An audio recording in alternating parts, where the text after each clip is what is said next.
Përshëndetje të nderuar miq, në fillim të kësaj jave do të flasim për disa zhvillime mjaft të rëndësishme që mund të shënojnë edhe ngjarje të rëndësishme dhe historike edhe për ne, ndoshta me një ndikim që pritet për tu parë, duke filluar nga ajo që pritet të ndodhë nesër dhe që është parashikuar, pra është lajmëruar nga qeveria. Për gjitha këto do të flasim me avokatin Zashi Stami, mikun e emisionit ton. Avokat, përshëndetje dhe faleminderit. Përshëndetje. Avokat, nesër qeveria ka njoftuar që do ta shpall shtetin e Iranit sponsorizues të terrorizmit. Tani, çfarë peshe të ndikimit, çfarë do sjell kjo së pari? Është një hap më tej për agravimin e raportit me dy shtete që janë mbyllur ambasadat, sipas qeverisë ata na sulmuan në mënyrë kibernetike, etj, ndërkohë që ne kemi një pjesë të opozitës atyre mekun në Tiranë. Por pse kjo tani? E para dhe e dyta, ka ndonjë shtet tjetër që e ka bërë këtë, apo jemi vetëm ne? Pse fillimisht gjitha gjërat parët, ose ndër të parët? Së pari, ky është një veprim që vërteton katërcipërisht që ne qeverisemi nga një qeveri kuishlinge që nuk u shërben interesave shqiptare, por u shërben interesave qifute dhe të lobit qifut në botë.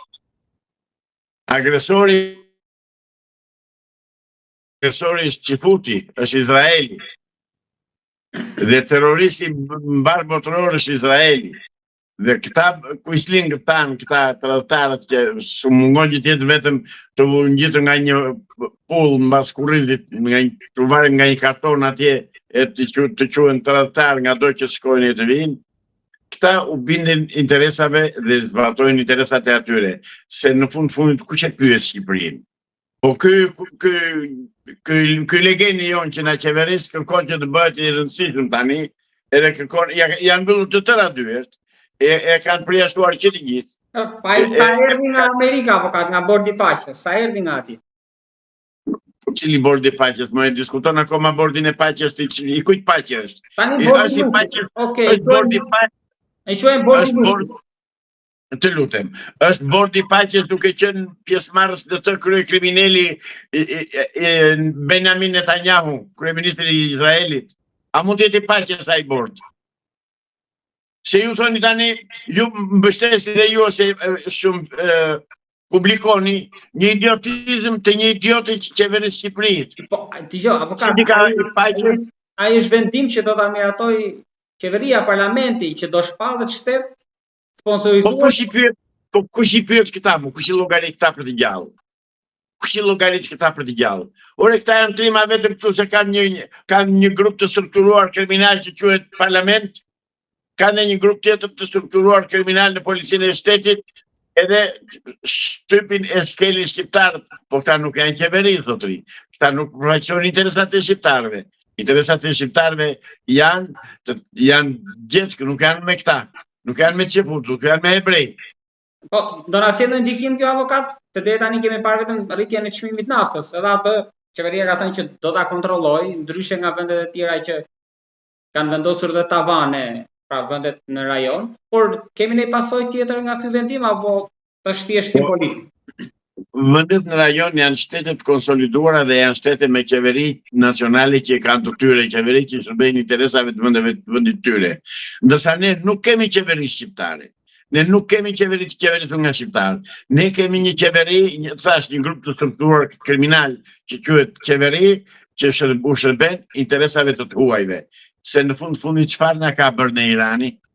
Dhe për sa i përket atij dëmit, asaj ndërhyrjes kibernetike që the pak më përpara, se unë dëgjova, zotëri, ajo aty s'ka hyrë Irani, aty ka hyrë vetë ky shërbimi i brendshëm i këtij, shërbimi sekret i këtij.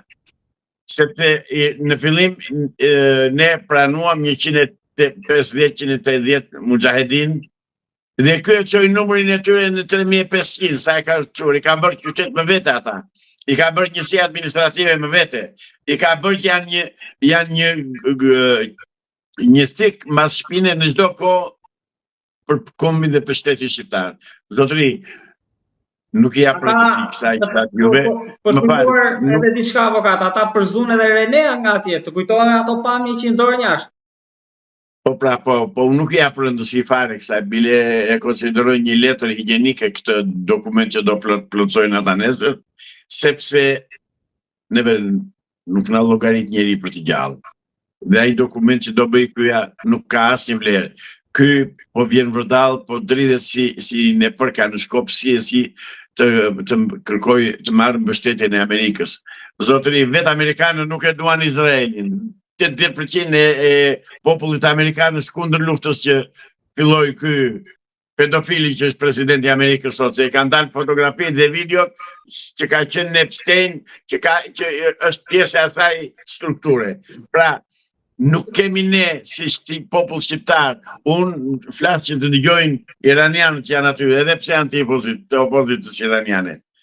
Flas që dëgjojnë ata, zotëri mos e merrni në konsiderat këto veprime që bën ky tradhtar, ky Quisling, ky njeri shqitur tek interesat e hebrejve. Avokat, tek ai sulmi kibernetik që u thatë që dyshon se ka bërë ky shërbim i brendshëm këtu, ne kishim këtu dhe FBI-n, kujtohen që erdhën ato ekspertët vitin e kaluar kur ndodhi sulmi për të ngritur strukturën, për ta ndihmuar, pra për gjithë këtë. Domethënë nuk është se Rama u hodhi edhe atyre. Dëgjoj këtu. Zotëri, sulmet kibernetike që ta dishti me shumë vështirësi mund të zbulojnë vetëm shtete që kanë sistem shumë të zhvilluar të elektronikës dhe të inteligjencës artificiale. Nuk ka këllë që Shqipëria që të zbulojë krime të tilla kibernetike. Se po të qashtu do kishte zbuluar dhe atë, do kishte zbuluar të gjitha telefonatat dhe urdhrat që janë dhënë për vrasjen e 21 janarit të 2011-s. Jo zotëri jo, s'ka asgjë ndor ky. Ky gënjen vete. Avokat, ky gënjen vete. Mendoni që përpara se të shpallej ky vendim për Iranin, ndoshta se vendimi është marrë nisur edhe nga rreziku potencial, a duhet të ishte mbledhur ndonjëherë Këshilli i Sigurisë Kombëtare apo? Po çfarë rreziku ka ky, se kuptoj nga kush ka rrezik ky? Ky rrezikun e ka nga Amerika që i thot qërohu shko, i thot spaku shko, arrestoje. S'ka rrezik tjetër ky, Shqipëria nuk ka rrezik në njeri. Ne jemi një shtet që na mbron Amerika. Do apo s'do ky, që aktualisht ky është armik i betuar i Amerikës, sepse i kanë vënë sinorin të thanë dhe i thonë dhe presin, kanë dhënë urdhër që ky të arrestohet si tradhtar dhe si agent i shërbimeve anti-amerikane. Ky kërkon tani me çdo kusht që të bëhet mik me Amerikën.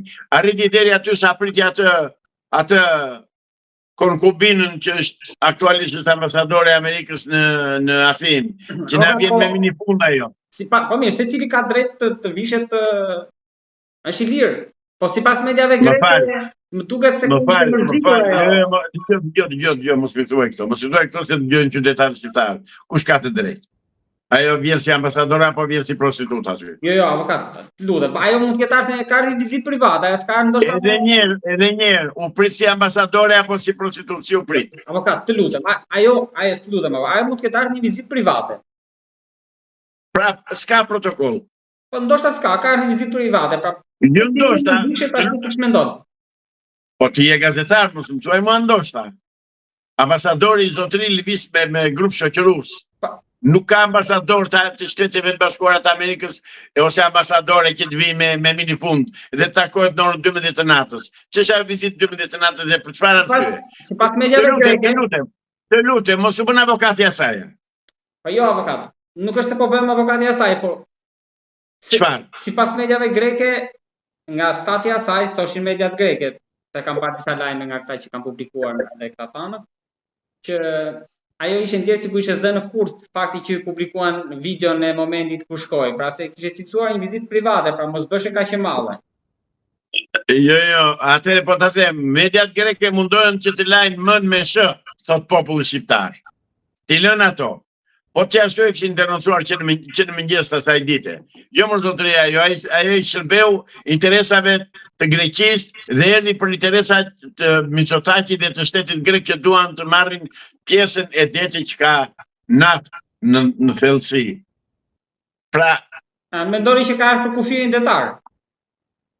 Pikërisht për atë. Dhe prandaj erdhi e pashoqëruar, prandaj erdhi pa protokoll, prandaj se priti njëri nga ambasada amerikane në Tiranë.